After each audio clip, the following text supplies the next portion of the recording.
In the 9th year of the reign of Xerxes, king of kings, ruler of an empire that stretched from the Aegean Sea to the borders of India, a girl named Amytis celebrated her 13th birthday in the women's quarters of the palace at Persepolis.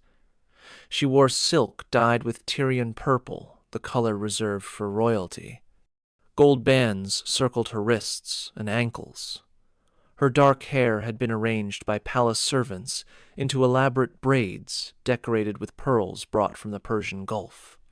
She looked, by every external measure, like what she was, a princess of the most powerful empire on earth, daughter of the great king himself, blessed with every luxury and privilege that royal birth could provide. But Amytis was not celebrating. She sat on cushions in her chamber, hands trembling in her lap, trying to control her breathing while her mother, one of Xerxes' secondary wives, applied cosmetics to her face with a precision that suggested ritual rather than beauty. Kohl around the eyes, carefully drawn to make them seem larger. Rouge on the lips and cheeks to create the appearance of health and excitement. Perfumed oil on her neck and wrists, the scent heavy and cloying, making Amytis feel slightly sick. Her mother worked in silence, her own hands shaking slightly, her face carefully neutral in the way that palace women learned to maintain when experiencing emotions they dared not express. When the cosmetics were complete, her mother stepped back and looked at Amytis with eyes that seemed to be memorizing every detail. Then she spoke, her voice barely above a whisper, the words coming slowly as if each one required physical effort to produce. "Tonight your father will summon you. You will go to his chambers. You will do whatever he requires.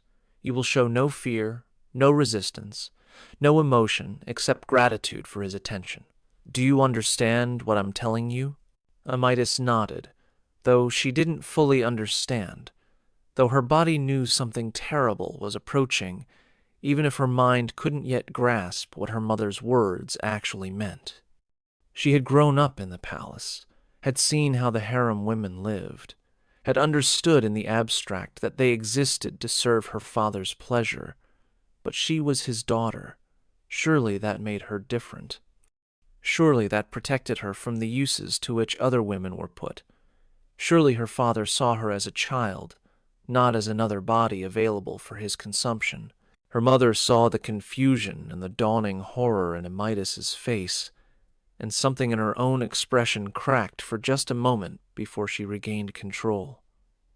"You are the king's daughter," she said, her voice now utterly flat, drained of all feeling. "But you are also the king's property. Your body belongs to him. Your life belongs to him. Your purpose is whatever he decides it to be. He brought you into this world. He can use you however he wishes. That is the reality you must accept if you want to survive what comes next." Before Amytis could respond, before she could ask the questions that were forming in her throat but that seemed too terrible to speak aloud, the chamber door opened and a eunuch entered. He was one of the senior eunuchs, a man Amytis had known her entire life, who had sometimes brought her gifts on festival days when she was younger. But now he looked at her with eyes that held no warmth, no recognition of their previous relationship, only the flat assessment of someone evaluating property for fitness to purpose. "The king summons his daughter Amytis," the eunuch said, his high voice carrying no emotion. "She will come immediately. Her mother will not accompany her. She will not speak unless the king addresses her directly. She will obey all commands without hesitation. These instructions are clear?" Amytis stood on legs that felt disconnected from her body, looking one last time at her mother who could not meet her eyes, could not offer comfort or protection, could only watch as her 13-year-old daughter was taken to serve the king, who was simultaneously her father and her master. The eunuch gestured toward the door, and Amytis followed, because refusing was unthinkable, because her entire life had taught her that obedience was the only possible response to royal command, because some part of her still couldn't quite believe what was about to happen, and hoped desperately that she had misunderstood her mother's warning. But she had not misunderstood. What happened to Amytas that night in her father's chambers?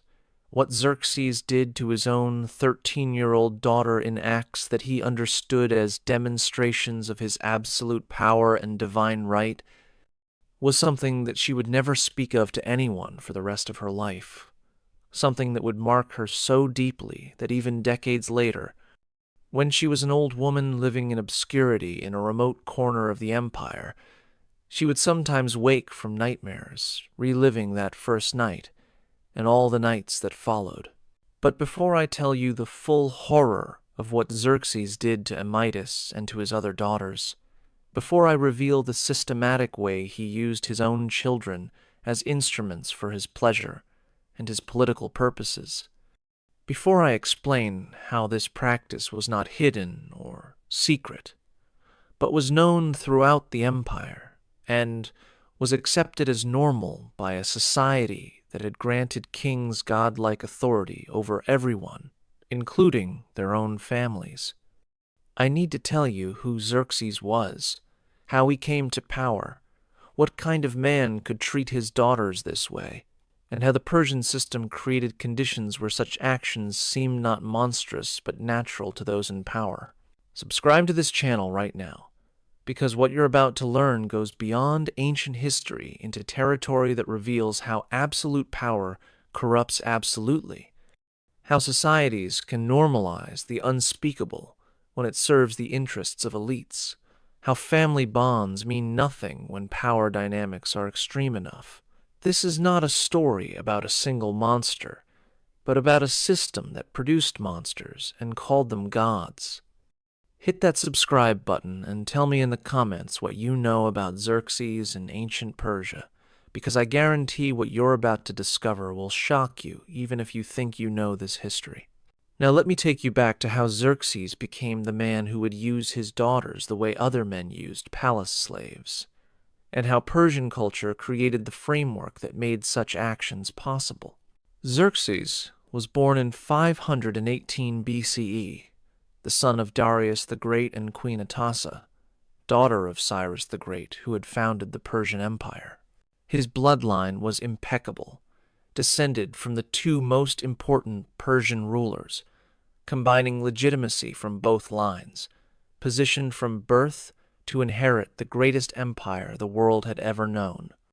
But Xerxes was not Darius's firstborn son. He had older half-brothers from his father's other wives, and Persian succession was not absolutely guaranteed to pass to the eldest son. It passed to the son who could most successfully claim divine favor and practical capability. Darius had established his reign through military conquest and administrative genius, transforming the Persian Empire from a collection of conquered territories into a sophisticated administrative state with roads, postal systems, standardized coinage, and legal codes that governed millions of people across thousands of miles. He had secured the empire's borders, crushing rebellions and expanding Persian control into new territories. He had built the magnificent palace complex at Persepolis, creating a physical symbol of Persian power and wealth that announced to the world that the Persian king stood above all other rulers. But Darius had also failed spectacularly in his attempt to conquer Greece, defeated at the Battle of Marathon in 490 BCE by Greek hoplites, who proved that Persian military dominance was not absolute. This failure created a succession crisis because it raised questions about divine favor. If the gods truly supported Darius and the Persian royal family, how could the Greeks have defeated them? Xerxes, competing with his half-brothers for succession, needed to demonstrate that the gods favored him, specifically, that he would restore Persian prestige, that he would complete his father's unfinished business. When Darius died in 486 BCE, Xerxes prevailed in the succession struggle partly through his mother's superior lineage. Atassa's connection to Cyrus the Great made her son the most legitimate heir, but also through ruthless elimination of rivals. His half-brothers who challenged his claim met mysterious ends or were forced into positions where they could not effectively compete. The official records called these deaths accidents or divine judgments. The reality was that Xerxes and his supporters orchestrated the removal of anyone who threatened his path to absolute power. Once securely established as King of Kings, Xerxes began planning the campaign that would define his reign, the invasion of Greece that would avenge his father's defeat and demonstrate Persian supremacy. He spent 4 years preparing, assembling the largest military force the ancient world had ever seen, building bridges across the Hellespont to move his army from Asia into Europe, organizing supply lines that would sustain hundreds of thousands of soldiers on campaign. The scale of preparation was staggering, mobilizing resources from across the empire, demanding tribute and troops from subject peoples, creating an expedition that would either secure Xerxes' reputation as the greatest king in history or destroy it completely. During these years of preparation, Xerxes was in his late 20s and early 30s, young for a Persian king, vigorous, confident in his power and his divine mandate. He had inherited his father's harem, hundreds of women who had served Darius and who now served his son.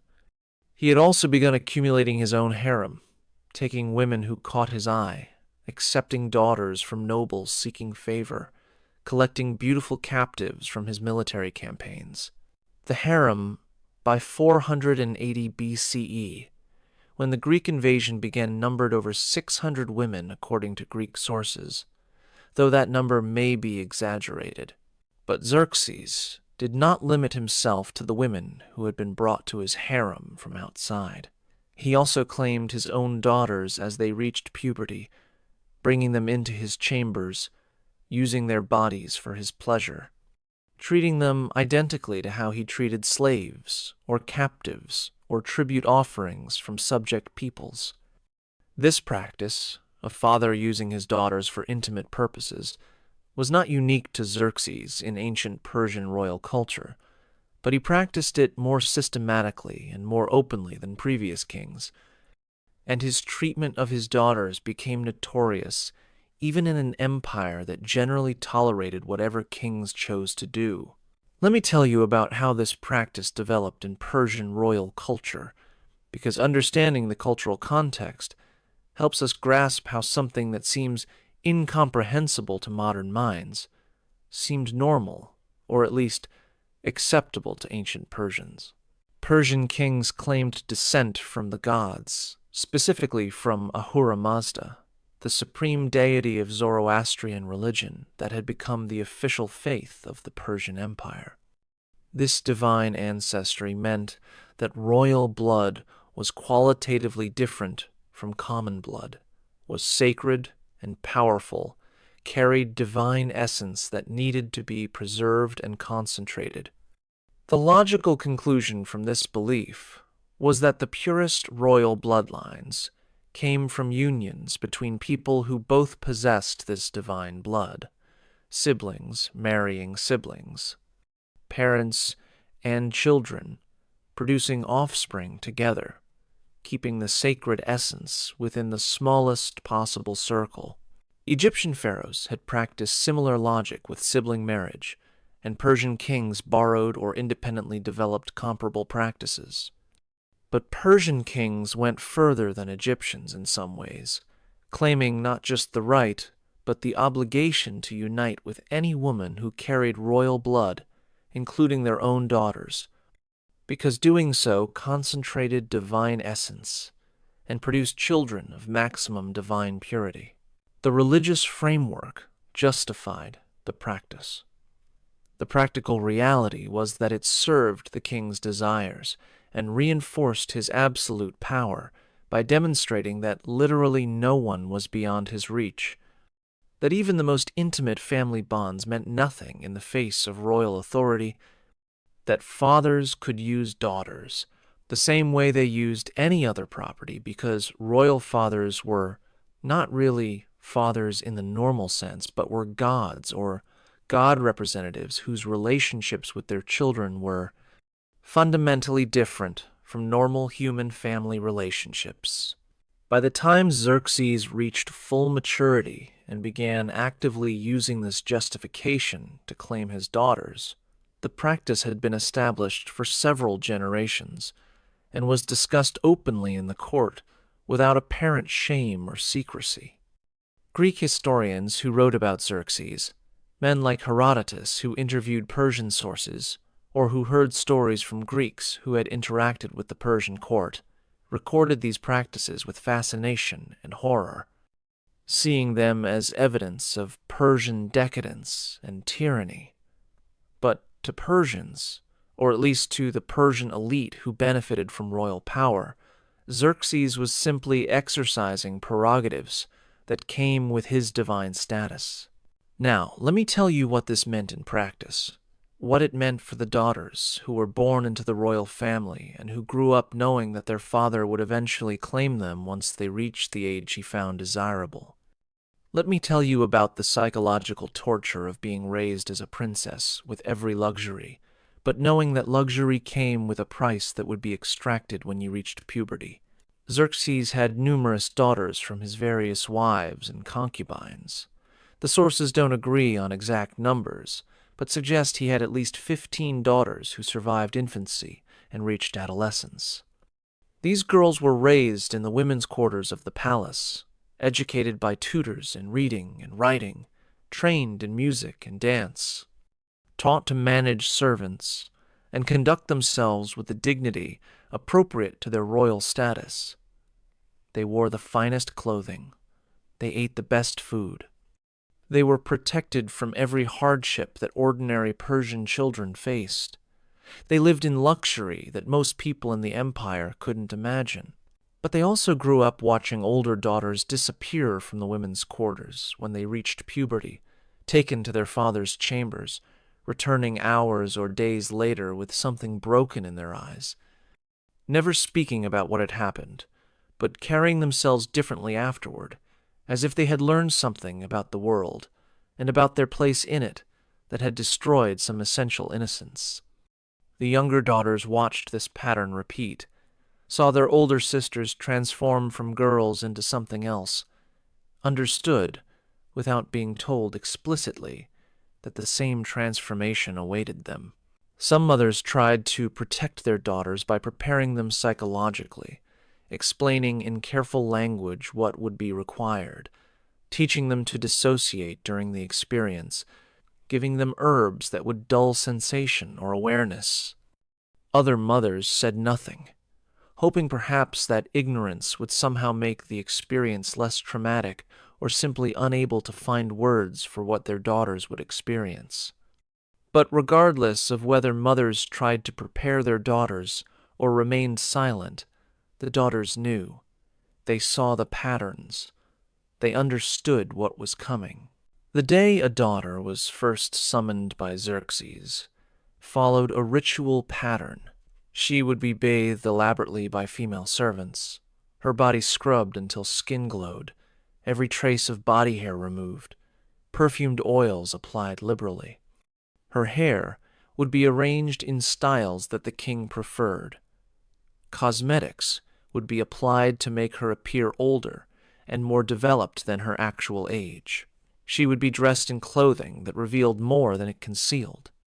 Then, a eunuch would come to collect her, and she would be taken through the palace corridors to the king's private chambers, knowing that her childhood was ending, that what happened next would define her relationship with her father for the rest of her life. What happened in those chambers varied depending on the king's mood and the particular daughter involved, but the fundamental reality was always the same. A 13 or 14-year-old girl alone with her father, who had absolute power over her, who saw her not primarily as his daughter, but as another beautiful body available for his use, who felt no shame or hesitation in treating her the way he treated his concubines, because his divine status meant normal human boundaries and taboos simply didn't apply to him. Some daughters were summoned repeatedly over months or years, becoming regular features in their father's rotation of available women, expected to present themselves whenever called and to perform whatever services he required.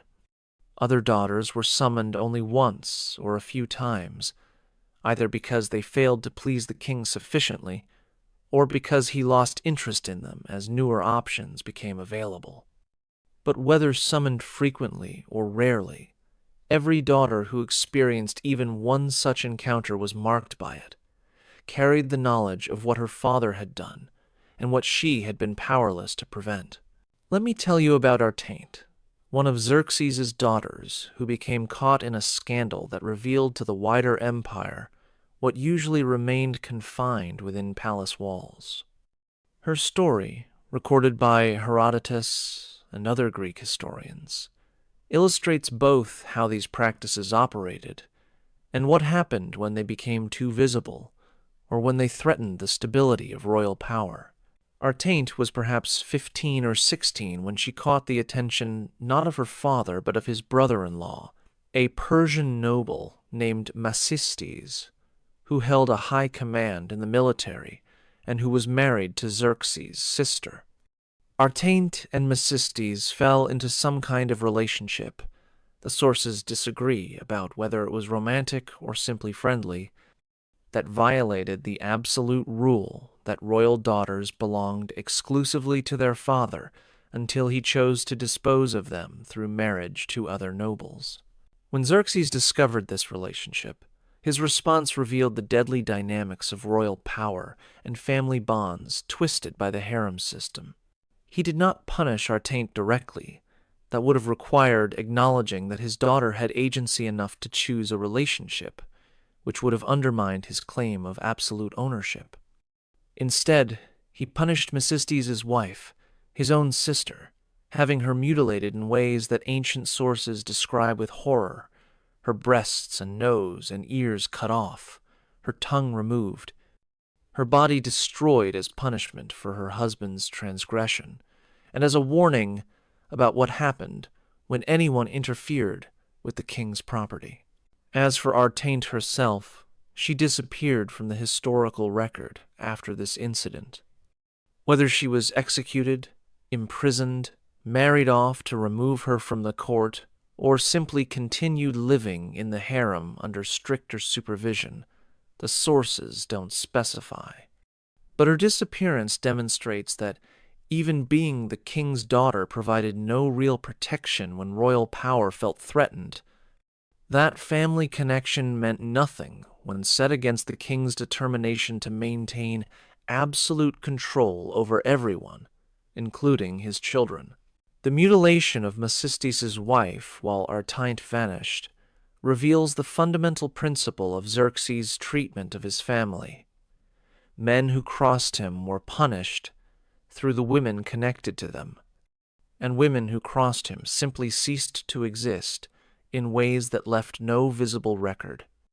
The system was designed to terrify without creating martyrs, to punish without generating sympathy, to maintain control through demonstrated willingness to destroy anyone regardless of family bonds or previous favor.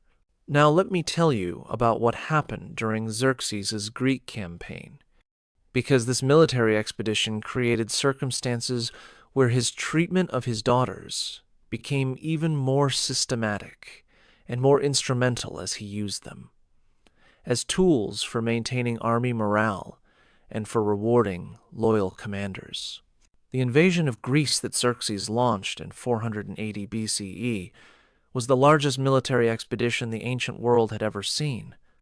Ancient sources claim he brought over 1 million soldiers, though modern historians consider that number exaggerated and estimate the actual force at perhaps 200,000 or more. Regardless of the exact count, this was an enormous army drawn from dozens of ethnic groups across the empire, requiring complex logistics and constant attention to morale and unity. Xerxes brought his harem with him on campaign. Not all 600 women, that would have been impossible logistically, but several dozen of his favorites and, significantly, several of his daughters. The sources specifically mention that royal princesses accompanied the army, traveling in covered wagons, guarded by eunuchs, maintained in the luxury and isolation appropriate to their status even while on military campaign. The official explanation for bringing these women was that the king needed access to comfort and pleasure even during war, that his divine status required him to maintain his usual lifestyle regardless of circumstances. But there was also a practical political purpose. The women, particularly the daughters, could be used as rewards or incentives for commanders who performed well or who needed to be bound more tightly to Xerxes' interests. When a general won an important victory or accomplished a difficult objective, Xerxes would sometimes reward him by allowing him to marry one of the royal princesses who traveled with the army. This was an enormous honor. Marriage to a king's daughter elevated a man's status dramatically, connected him to the royal family, gave his children royal blood that could potentially be leveraged for power. But it also meant that Xerxes' daughters were being distributed as political tools, married off to men decades older than themselves, sent away from the only life they had known to live with strangers who had been given them as rewards for service to their father. For the daughters, these marriages meant escape from their father's chamber, but also meant being given to men who understood them as prizes rather than as people, who had been rewarded with their bodies and their reproductive capacity, who would use them for pleasure and for producing children who could claim some royal blood. The daughters had no choice in these marriages, no ability to refuse or negotiate. They were simply informed that they had been given to a particular commander and that they would now be his wife, and they were expected to accept this decision with gratitude for being used in ways that served the empire's interests.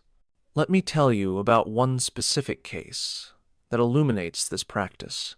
A general named Megabyzus distinguished himself during the invasion, commanding forces with skill and demonstrating loyalty during periods when other commanders wavered. Xerxes rewarded Megabyzus by giving him the princess Amytis, not the same Amytis I described at the opening, but another daughter bearing that name, perhaps 14 or 15 years old when the marriage was arranged. The marriage was celebrated with elaborate ceremony during a pause in the campaign. Amytis was dressed in bridal finery, paraded before assembled troops as visual demonstration of the rewards that came from serving the king well, then handed over to Megabyzus, who was twice her age, and who she had met perhaps once or twice before the wedding. She traveled with him thereafter as his wife, bearing him children in subsequent years, living apparently successfully within the constraints of this arranged marriage. But we should not mistake survival for happiness or acceptance. Amytis had been given no choice about this marriage, had been removed from her mother and sisters, had been handed to a stranger as payment for military service, that she apparently made the best of this situation, that she fulfilled her duties as a general's wife, that she produced the children expected of her. None of this means she wanted this life or that. Being given as a reward was anything other than another form of being used by her father for purposes that served his interests rather than hers. The Greek campaign ultimately failed, despite the enormous resources Xerxes invested in it. His forces won initial victories, including the famous stand at Thermopylae, where a small Greek force held a narrow pass for days before being overwhelmed. His troops captured and burned Athens, destroying temples and demonstrating Persian power. But the Greek naval victory at Salamis and the subsequent land defeat at Plataea broke the invasion's momentum and forced Xerxes to retreat back to Asia, having failed to achieve his objective of subjugating Greece. This failure had profound consequences for Xerxes personally and for how he treated his family afterward. Let me tell you about what happened when Xerxes returned to Persepolis defeated, how his humiliation transformed into increased cruelty toward those he could control even as he had failed to control his enemies. The defeat in Greece damaged Xerxes' prestige and raised questions about divine favor. If he was truly the god king he claimed to be, blessed by Ahura Mazda, destined to rule the world, how could he have been defeated by the Greeks, who were fractious and disorganized and possessed only a fraction of Persian resources? The failure created political vulnerability, encouraged potential rivals, and made Xerxes paranoid about loyalty and about challenges to his authority. He responded to this paranoia by tightening control over the court, eliminating anyone suspected of disloyalty or ambition, and demonstrating his power in ways that could not be questioned or resisted. His harem became a primary arena for these demonstrations, because exerting total control over women who could not resist was one way to reassure himself that he still possessed absolute power, even if he had failed to exercise that power successfully against external enemies. His daughters bore the brunt of this increased need for control and domination. Those who had traveled with him on campaign and who had not been married off as rewards were summoned more frequently to his chambers after the return to Persia. New daughters who reached puberty during or after the Greek campaign were initiated earlier and more brutally than previous daughters had been. The king's use of his daughters became more systematic and more openly discussed in the court, as if Xerxes was daring anyone to question his right to do as he wished with his own family. But I need to tell you about another daughter, one whose story reveals the full horror of how Xerxes' treatment of his children combined familial power with political calculation in ways that destroyed lives while serving what he considered state interests. Her name was Amestris, again, a common royal name that appears for multiple women, and she was perhaps 12 years old when Xerxes decided to use her in a scheme that would demonstrate both his creativity in political manipulation and his complete disregard for his daughter's well-being. There was a Persian noble named Artabanus, who commanded the royal bodyguard and who had enormous influence at court because he controlled access to the king and because he commanded the troops who physically protected royal power. Artabanus was loyal and competent, but Xerxes worried about what would happen if this loyalty ever wavered, if Artabanus decided to support a rival or to make himself king. The man who controlled the royal bodyguard could kill the king and make it seem like an accident or a defensive response to imagined threat.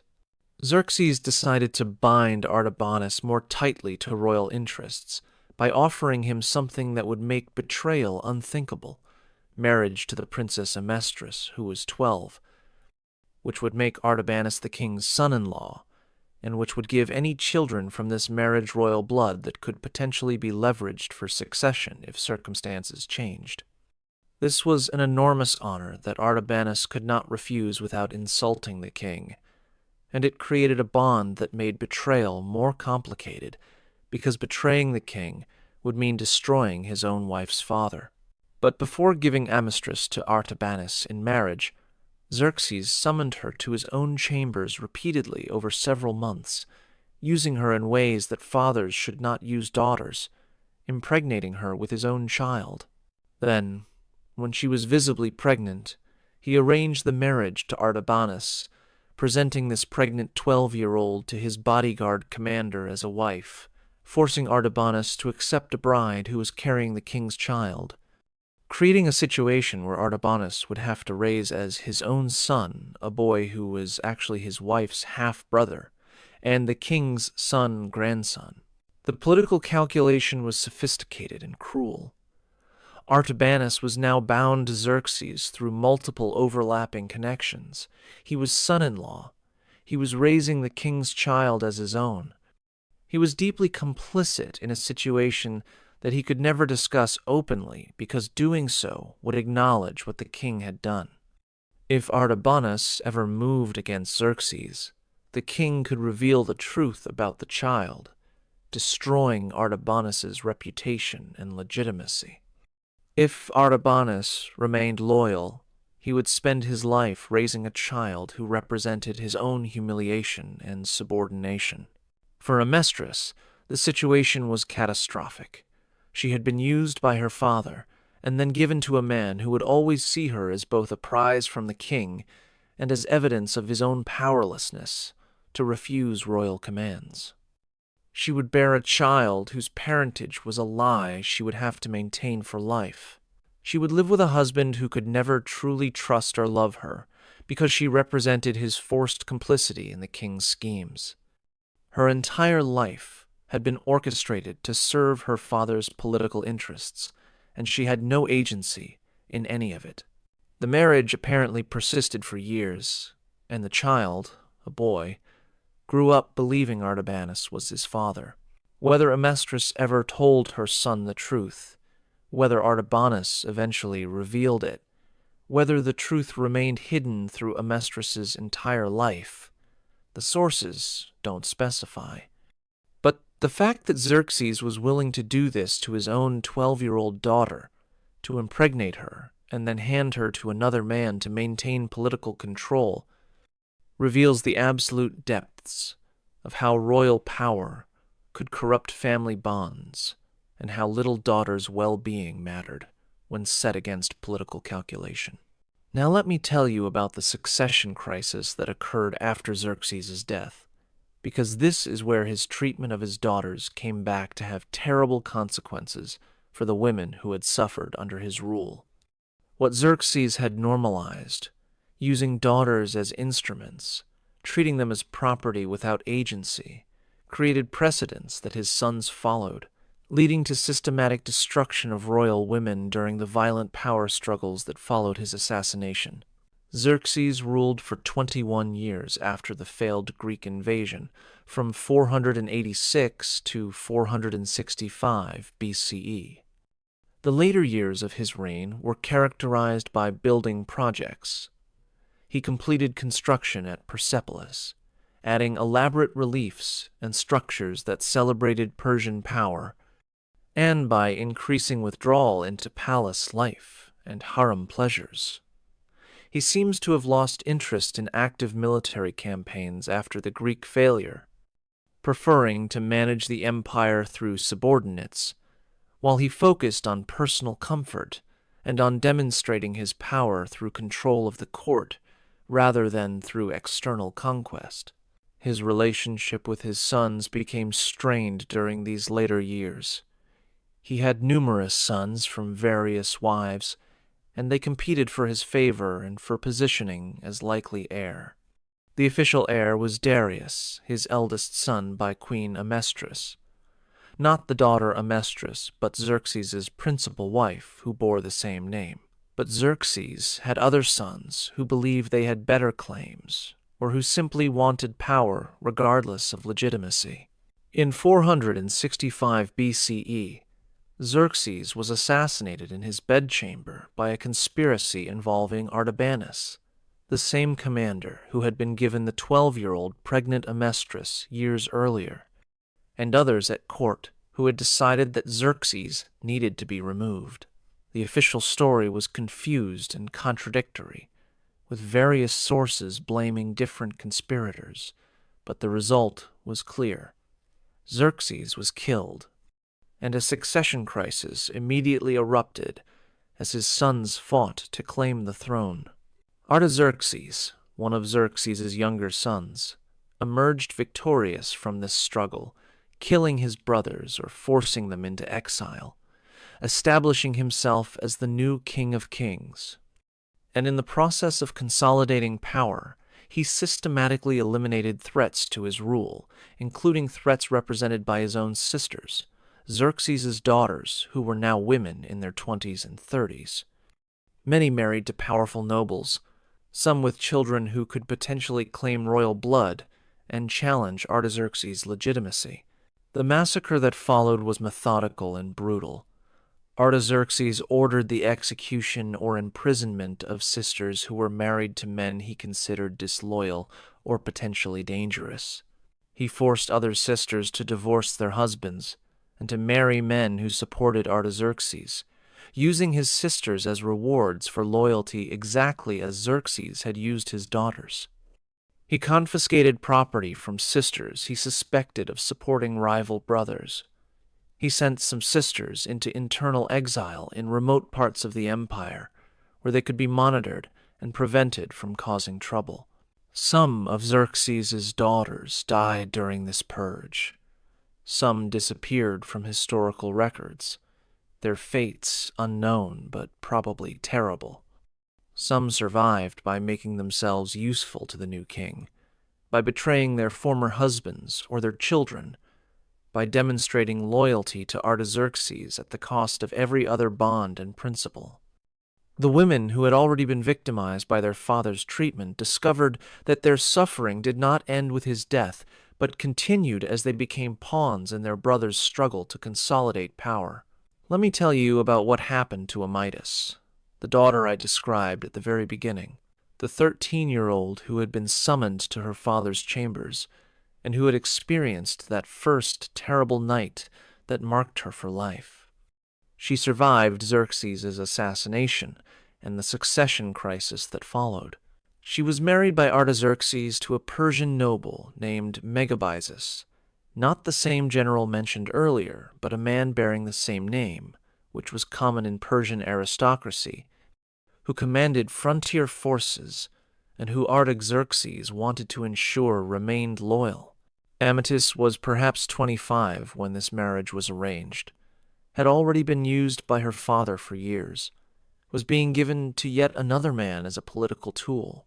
She bore Megabyzus' children, managed his household, fulfilled all the duties expected of a noble's wife. But according to fragmentary sources, she also maintained contacts with other royal women who had survived the purge, creating networks of mutual support among women who shared the experience of being used as instruments by the men in their family. These networks were dangerous because they represented women acting with agency, making choices about who to trust and who to support, potentially collaborating in ways that served their own interests, rather than simply accepting whatever men decided. The eunuchs who managed the harem system watched these networks carefully, reporting to Artaxerxes about which women were forming alliances, which conversations seemed to have political content, which relationships might represent organizing against royal control. Eventually, Artaxerxes decided that Amytas had become too independent, was maintaining too many contacts with potentially disloyal elements, represented a threat that needed to be neutralized. He didn't execute her. That would have been visible and would have upset Megabyzus, whose loyalty was still valuable. Instead, he used more subtle methods to destroy her influence and her networks. Amytas' children were taken from her, sent to be raised in the palace where they would be educated in proper loyalty and where their mother couldn't influence their development. Her correspondence was monitored, with letters intercepted and read before being delivered, making private communication impossible. Her movements were restricted, with guards assigned to accompany her whenever she left her residence, preventing unauthorized meetings. Her contacts with other royal women were gradually severed through similar restrictions applied to them, isolating each woman so that networks couldn't function even if individual women wanted to maintain them. This isolation applied to a woman who had already spent her childhood knowing she would be used by her father, who had endured years of being summoned to his chambers, who had been married off as a political tool, who had tried to find some agency and solidarity with other women in similar situations. This final isolation broke something in Amytas that even her father's abuse had not quite managed to break. She became withdrawn and depressed, stopped eating properly, stopped maintaining her appearance, stopped engaging with the world around her. She died at age 33, officially from illness, but more accurately from the accumulated psychological destruction of a life spent being used by her father and then by her brother, never having meaningful choice or agency, always being property that served others' interests rather than a person with value and rights of her own. Her death was barely noted in court records. No elaborate funeral was held. Her children, being raised in the palace, were told their mother had died, but were discouraged from mourning her too openly because excessive attachment to family members outside the immediate royal line was considered suspect. This was the typical trajectory for Xerxes' daughters who survived him, a childhood spent knowing they would be used by their father, years of actually being used, marriages arranged to serve political purposes, continued use by brothers or husbands as instruments of policy, gradual isolation if they showed any signs of independence, and deaths that came either from violence during succession struggles or from the slower destruction of psychological abuse that accumulated over decades until it killed them just as surely as poison or blades would have. Now, let me tell you about how this system was understood by the broader Persian society, because understanding contemporary reactions helps us see that not everyone accepted these practices as normal or acceptable, even within Persian culture itself. There were critics, voices that suggested what Xerxes did to his daughters went too far even by Persian standards of royal prerogative. The Zoroastrian priests, who were the religious authorities in Persian society, held complex positions regarding royal treatment of daughters.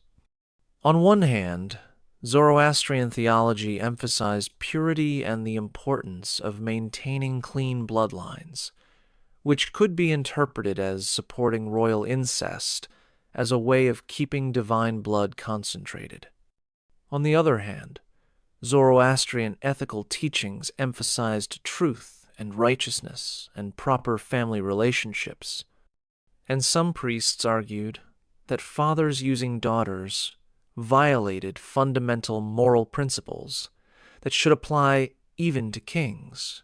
These priestly critics couldn't speak too openly because challenging the king directly was dangerous, but they could preach sermons about proper family relationships without naming Xerxes specifically. They could emphasize Zoroastrian teachings about the importance of protecting children and about how power should be exercised righteously rather than purely for pleasure. They could tell stories from religious texts about rulers who had fallen from grace by violating moral boundaries, stories whose applications to current circumstances would be clear to listeners even without explicit statements. Some Persian nobles also privately expressed discomfort with Xerxes' treatment of his daughters, not because they objected to royal power and principle, but because they worried about what it meant for their own daughters who might be taken into the royal harem. If the king could use his own daughters this way, what protection did any daughter have? If family bonds meant nothing in the face of royal desire, then no woman was safe regardless of her family's status or her father's position. These concerns were expressed very carefully, usually in private conversations among trusted friends, never in writing that could be discovered, never in public forums where they might be reported to the king. But they existed, creating an undercurrent of unease about royal practices, even among the elite who generally benefited from and supported the system that granted kings absolute power. The Greeks who recorded Persian history were far more openly critical, though we should remember that their criticism was shaped by their own cultural biases and by their ongoing conflicts with Persia. Herodotus, writing a generation after Xerxes' death, included numerous stories about Xerxes' treatment of his daughters as evidence of Persian moral corruption and of how tyrannical power destroyed both rulers and ruled. He presented these stories to Greek audiences as cautionary tales about what happened when one man held too much power, when normal laws and customs didn't apply to rulers, when kings were treated as gods rather than as humans, subject to moral constraints. Later, Greek writers elaborated on these criticisms, sometimes exaggerating Persian practices to make them seem even more shocking, but also preserving information about real practices that might otherwise have been lost, because Persian records either didn't document these matters or were later destroyed. The Greek accounts are biased and sometimes unreliable in details, but they capture real phenomena even if they interpret them through lenses shaped by Greek cultural values and political purposes.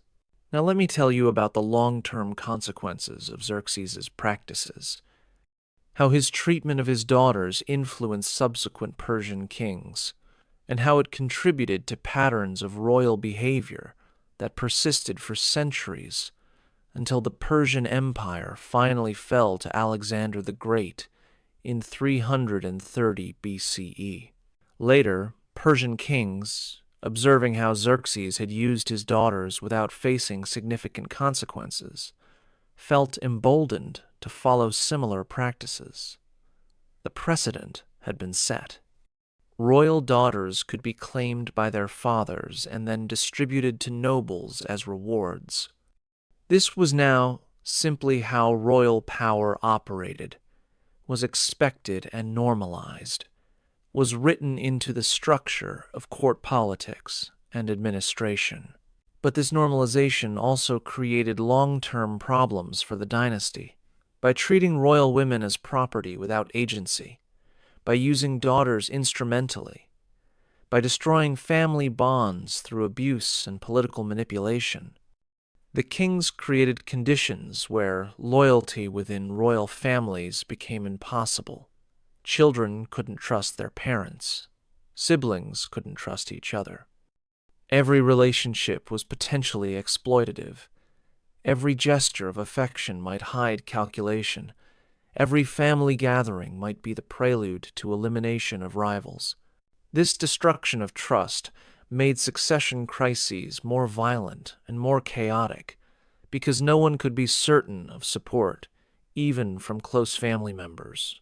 The very practices that were supposed to demonstrate royal power and bind nobles to the throne through marriages with royal daughters actually created instability by ensuring that royal women had no investment in maintaining the system that had used them, and that their children grew up in households marked by trauma and dysfunction. When Alexander the Great invaded Persia in 334 BCE, one of the factors that contributed to Persian defeat was the internal weakness of the royal family and court. The king at the time, Darius III, couldn't fully trust his own commanders and relatives because generations of practices like those Xerxes had established had created a court culture of paranoia and betrayal. The empire that Xerxes had ruled was wealthy and powerful, but it was also deeply dysfunctional at its core, held together by force and fear rather than by loyalty or shared values. After Alexander's conquest, when Greek observers could examine Persian court records and interview survivors, they recorded accounts of royal practices that shocked even those who thought they understood Persian culture. They found documentation of marriages between fathers and daughters, of daughters given as rewards to commanders, of princesses distributed as political tools. These records were studied by later historians, trying to understand how great empires fell. And one common conclusion was that societies that allowed absolute power without moral constraints eventually destroyed themselves from within, even if external enemies didn't conquer them. Now, as we approach the end of this account, let me return to where we began, to Amytis at age 13, being summoned to her father's chambers, experiencing that first night that would mark her for life. Because understanding the full system helps us understand the individual experiences, and understanding what happened to specific daughters helps us see that these weren't abstract practices, but were violence done to real people with real feelings and real suffering. What Xerxes did to Amytas that night, and on subsequent nights when he summoned her, what he did to all his daughters who reached puberty during his reign, was use their bodies for his pleasure while telling himself and telling them that this was normal, was his right, was even sacred because he was exercising divine prerogative. He surrounded the acts with religious language about preserving royal bloodlines. He justified them through claims about his special status as King of Kings. He normalized them by doing them openly enough that the court knew, but in private spaces where details remained hidden. For Amytas and for her sisters, the experience was not sacred or justified or normal. It was violation by the one person who should have protected them. It was betrayal by their father. It was discovery that family bonds meant nothing in the face of power, that their bodies were not their own, that their purpose was to serve their father's pleasure and political interests, regardless of the cost to themselves. Some daughters broke completely under this treatment, became withdrawn and non-functional, lived out their lives in quiet madness. Some adapted by dissociating, learning to separate their minds from their bodies during the experiences, going through motions while their consciousness retreated to spaces where their father couldn't reach. Some eventually convinced themselves that what was happening was normal or acceptable or at least inevitable, internalizing the justifications they had been taught, reframing violation as duty or even as honor. But all of them were damaged. All of them carried scars that shaped their entire lives. All of them passed trauma to their own children, creating generational cycles of dysfunction that rippled through the Persian royal family for decades after Xerxes died. The practices he engaged in, the system he maintained and intensified, the treatment he normalized, all of this had consequences that extended far beyond his immediate victims into the broader patterns of how power operated in Persian society. What should we make of Xerxes and his treatment of his daughters across 2,000 years of distance? How do we understand practices that seem incomprehensible to modern minds, but that made sense within ancient Persian frameworks of royal power and divine right? How do we balance historical context against recognition that some things cause harm regardless of cultural justifications? We can acknowledge that Persian culture was different from ours, that they had different values and different understanding of family and power and proper relationships. We can recognize that judging ancient peoples by modern standards is complicated and potentially unfair. We can try to understand how Persians themselves understood these practices rather than simply imposing our values on their society. But we can also recognize that the daughters Xerxes used suffered regardless of how the practices were justified. Their pain was real. Their trauma was real. Their lack of choice was real. Whatever cultural framework surrounded these practices, whatever religious language justified them, whatever political purposes they served, none of that changes the fact that 13-year-old girls were violated by their father and had no power to refuse or resist or escape. Modern psychology recognizes that this kind of familial abuse creates lasting damage regardless of cultural context. Children who are used this way develop complex trauma, attachment disorders, difficulty trusting, problems with self-worth, high rates of depression and anxiety, and other mental health issues. We have no reason to think ancient Persian daughters were any different, that they somehow escaped these consequences because their culture told them the abuse was normal or sacred. So we can say clearly, what Xerxes did to his daughters was wrong, was harmful, was abuse of power that destroyed lives in service of his desires and his political interests. The fact that his culture tolerated, or even normalized these practices doesn't make them less destructive. The fact that religious frameworks justified them doesn't make them sacred. The fact that he had the power to do as he wished doesn't make his choices right. The daughters of Xerxes existed. They suffered. They tried to survive in circumstances that gave them no good options. Some survived physically and died psychologically. Some died young from violence or illness or despair. Some lived long lives, carrying trauma that never healed. They deserved to be remembered not as abstractions or as footnotes to their father's reign, but as people who experienced real harm that we can acknowledge and name, even across the gulf of centuries. What do you think about Xerxes and his treatment of his daughters? How do we balance historical understanding against moral judgment? Were there any real choices available to these daughters? Or was the system so total that resistance was impossible? How should we remember rulers who caused enormous harm, but who operated within cultural frameworks that supported their actions? Leave your comments below and share your thoughts. If you found this account of Xerxes and his daughters disturbing and important, if you believe these stories need to be told so we understand how power operates without constraints, then subscribe to this channel and share this video. We explore the dark corners of history that reveal uncomfortable truths about human nature and about how absolute power corrupts absolutely.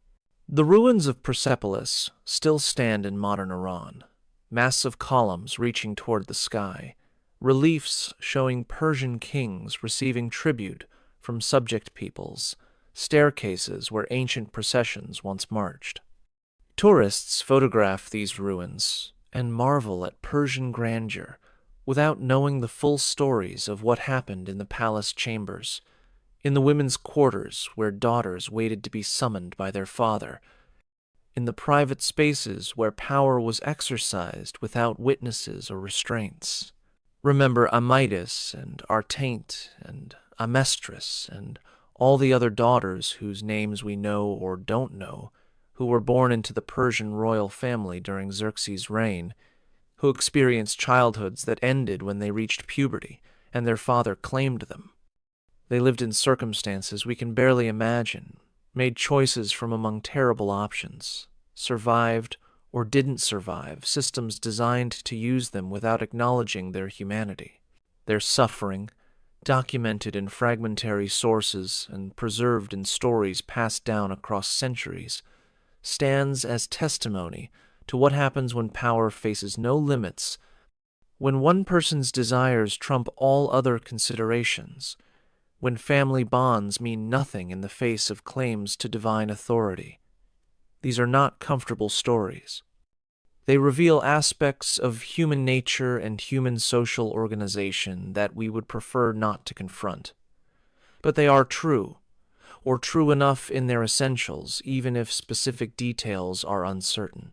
And they matter because the dynamics they reveal, absolute power corrupting absolutely elites, using religious and cultural frameworks to justify practices that serve their interests, victims having no recourse or protection, systems that normalize the unacceptable through repetition and through ideological justification. These dynamics didn't end with ancient Persia. They appear throughout history in different forms and different contexts. Understanding how they operated in the past helps us recognize them when they appear in the present. See you in the next video, where we'll continue exploring the dark realities of ancient civilizations and the ways power has always corrupted those who hold it without accountability.